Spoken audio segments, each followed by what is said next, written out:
In the last few years, we've seen that a spark has been lit. People have taken to the streets to demand accountability from politicians. Students have gone on strike, have walked out of their classrooms, and have led us in the fight for a safe climate. Indigenous organizers have taught us that victory is possible and that pipelines have no place on this land or in any land. People have reclaimed the streets, proclaimed that Black Lives Matter, proclaimed the importance of racial justice. Everywhere we look, movements are thriving and are winning.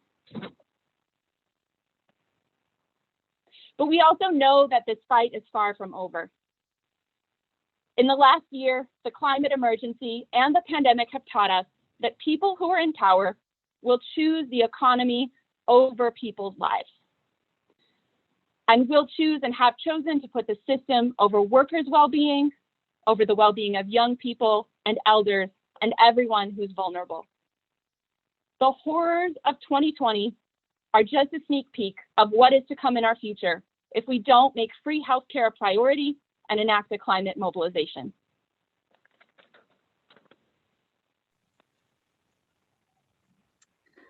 So, it's true, we know how bad things are, but pushing through this hard moment will bring us closer to the world that we want to be a part of.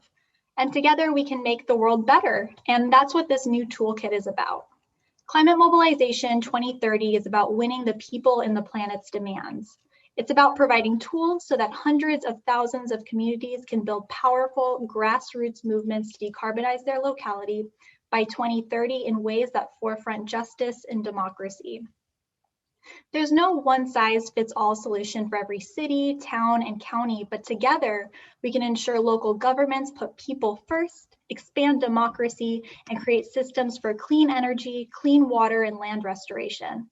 We can create walkable neighborhoods with free, zero-emissions public transit and green spaces where biodiversity can thrive and we can walk and play. We can create green job programs, sustainable housing, community-owned solar, and initiatives that ensure a just transition and ownership benefits for frontline communities and workers. Climate Mobilization 2030 is about not only confronting the climate emergency with the science-driven urgency required, but utilizing the necessity of changing everything to create a world where we can all thrive. I'm going to share just a little bit about our approach to creating these policies and a little bit about our intentions, hopes, and dreams for how these policies will be used before diving in to what the policies specifically are the toolkit covers. The policies we're going to be sharing tonight are a list of options, a menu to choose from. They are not a list of requirements for groups that Climate Mobilization works with. Some of these policies we think will be very familiar to you. Some of them may be policies you've already passed in your local community or even helped develop. And some of them are new. We know that with almost 100 people on tonight's webinar and with campaigns that we support in 80 communities, we're not all going to agree on every policy. We know we're going to have a lot of different opinions on what we're sharing tonight. And we invite you to try on what we're sharing to see what fits you and your community and your organization, and to explore the resources that we've put together and learn more. We also hope that the policies we're sharing tonight will be a tool to build power beyond the climate organization silo. We know that the US conservation movement's roots in white supremacy have divided and have weakened our struggle against climate change, and have artificially cut off climate change and our work from other issues that share some of the same root causes and the same solutions. And we won't win unless we work together across organizations and across issues. Climate Mobilization has a lot more work to do as an organization around this piece of the struggle, but we hope that the policies we're sharing tonight and the toolkit we're releasing today will be one first step in the right direction. I'm going to be a little bit corny tonight and share 4 C's around how we hope that these policies will be used. First, we hope they'll be used in collaboration, and we encourage anyone who download the toolkit, all of you, to use these policies together with other organizations in your community to explore ideas together and consider adjusting demands for what fits your area. We also hope these policies will be used in coalition. So just as Sydney was talking about earlier, hope that you'll consider reaching out to other organizations in your area and building a relationship through a one-on-one meeting, a meeting that you set up to intentionally get to know another person, another organization, learn more about their work. And we hope that leads you to form a coalition of organizations that can shape demands together, using this toolkit as inspiration or as a jumping off point. We hope these policies will be used in community. We encourage everyone on this call to look for opportunities to support the demands that people in your community are already making. Find synergy to bring different agendas together. And we also want these policies to be used with care and consideration. Please, if you begin using these policies in your community, make sure to get extensive feedback from people who are directly impacted about how these policies will affect low-income people, people with disabilities, and Black, Indigenous, and people of color communities. To use the low-income example specifically, if you're banning gas stoves or gas appliances, what is your plan to support people who cannot afford to replace their own cars or replace their own stoves? So without further ado, I'm going to share the 6 big policy areas that our new platform covers. And then from there, I'm going to go through the individual policies that are within each of these 6 areas. And this is going to be a very mile wide, inch deep summary. We will have time for questions at the end around things that are unclear. And I also want to say that the policy guide we're releasing goes into much more depth about what each of these planks consists of and how you might start a campaign to implement them. So step 1, commit to zero emissions by 2030. Many of you on this call have already done this or are already working on this by working to pass a climate emergency declaration. And in a moment, we'll share some other policy steps that can support this goal as well. Step 2, deepen democracy and justice through democratic planning.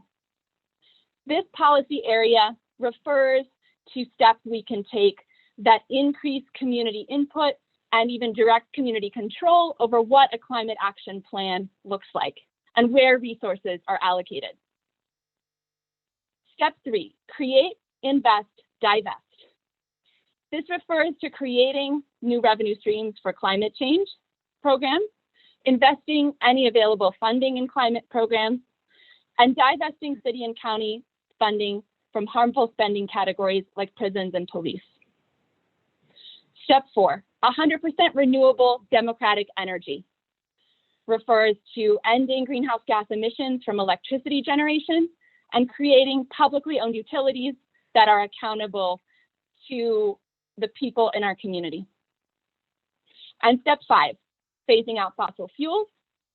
We also have a 6th policy area around safely and naturally drawing down carbon from the atmosphere through ecological restoration. Let's dive in a little deeper and see what's in each of these areas.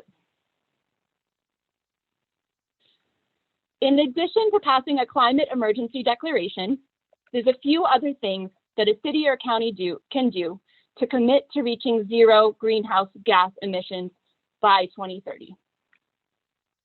A city or a county can establish an Office of Climate Mobilization that has a full-time staff member, has resources, and has a real mandate to coordinate the effort to end greenhouse gas emissions in a community. A local government can also adopt a zero emissions by 2030 climate action plan, regardless of whether that community has passed a climate emergency declaration or not.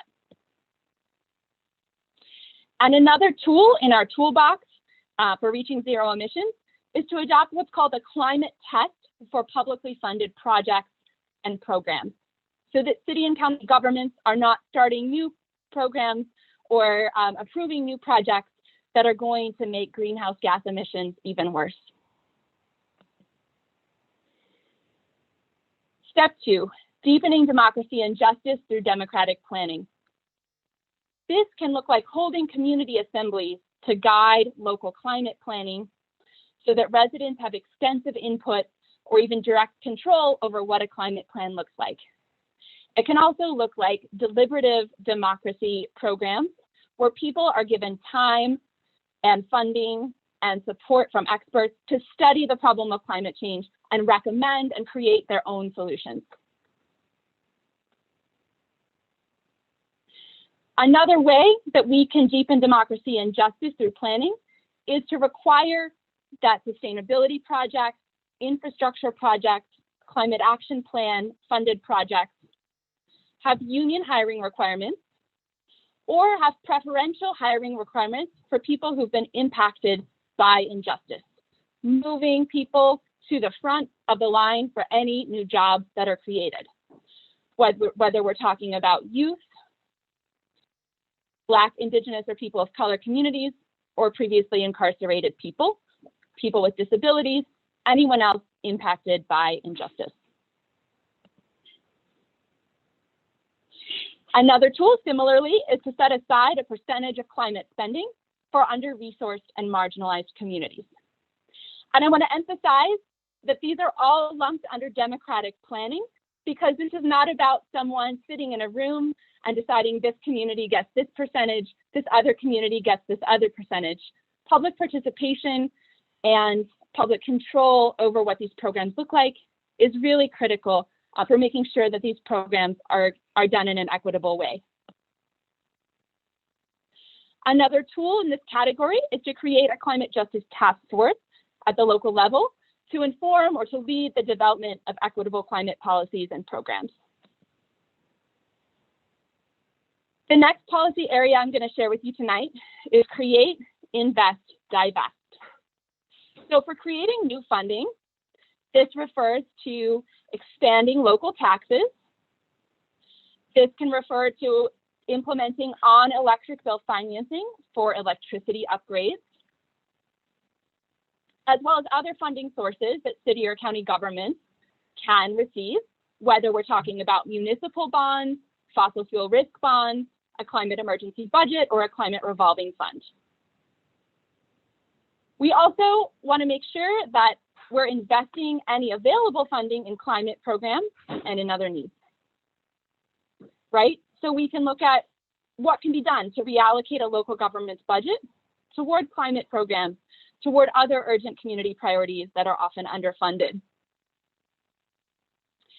And we can look at how local governments can develop a participatory budgeting process so that, again, people have direct democratic control or the largest possible amount of input for what a city or county budget looks like.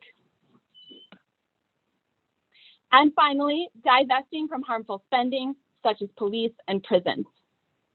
We encourage anyone that's organizing around climate change at the local level to join any local effort that might exist in your area to shift funding away from police and prisons. Doing this is one way to decrease the amount of harm that these systems of policing and incarceration are causing. And there's another reason that it's strategic for us to do this as well. Just like at the national level, we see military spending robbing resources from human services, robbing resources from climate change programs. The same thing happens at the local level. Policing and prisons take $180 billion a year out of the budget pie of local governments. That's 25 to 40% of most city budgets. In Chicago, where I live, it's $4 million every single day. And another piece of this work can also be to simply collaborating with other organizations in your community to develop shared priorities around what you want your local budget to look like, and then fight together for those priorities. 100% renewable democratic energy. Achieving this goal can be met in a couple of different ways. You can work to start a community choice aggregation program that's 100% renewable electricity. You can work to turn an existing private utility into a public power utility that's publicly owned and accountable to people. And that can result in benefits to people's pocketbooks through lower utility bills. You can also push any existing utility, whether it's public or private, to commit to 100% renewable energy. City and county governments can commit to purchasing 100% renewable energy. They can start creating solar installations on buildings and land that they own. And local governments can also invest directly in expanding community renewable energy projects, as well as residential and commercial solar installations.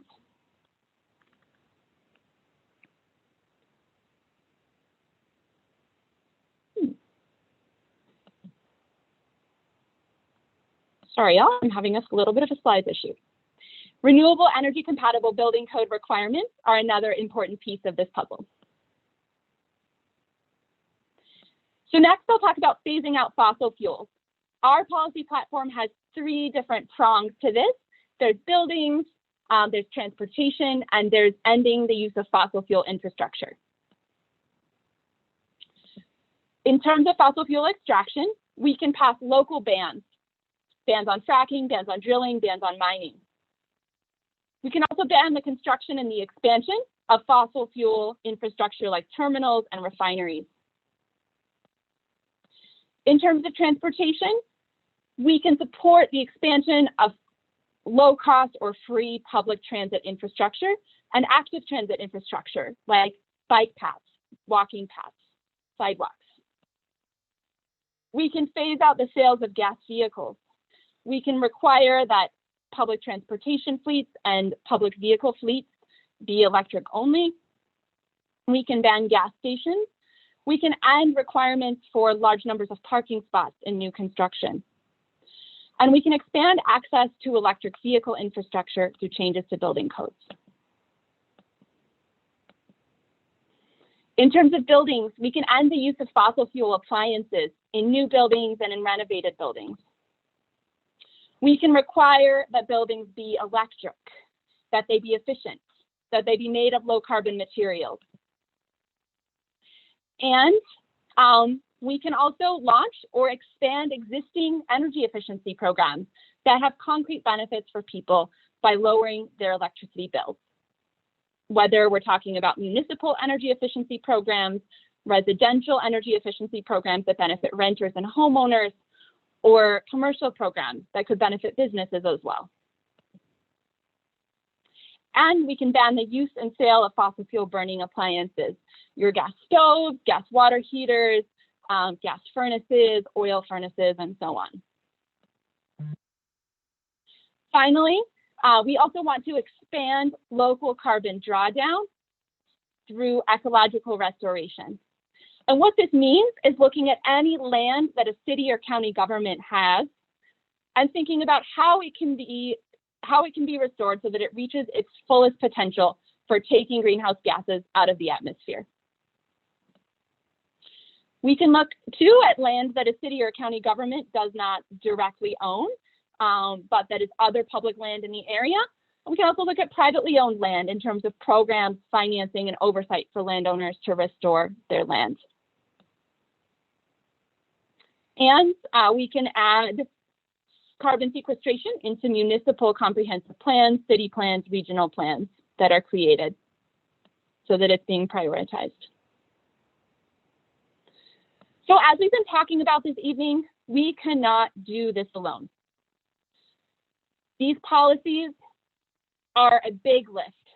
Reaching zero emissions by 2030 is something that will require lots of engagement, lots of involvement from many people, many organizations in our communities. And many of us are part of organizations that currently are too small to pass these policies. or are not working with enough organizations to pass these policies and to reach the world that we're working towards. So my question for all of you here tonight is, who else do you want to build this world with? What are the organizations in your community, the institutions in your community, the places where large numbers of people are gathered in your community that you want to begin working with to build this world and to begin moving with a larger group of people towards the goal of zero emissions by 2030?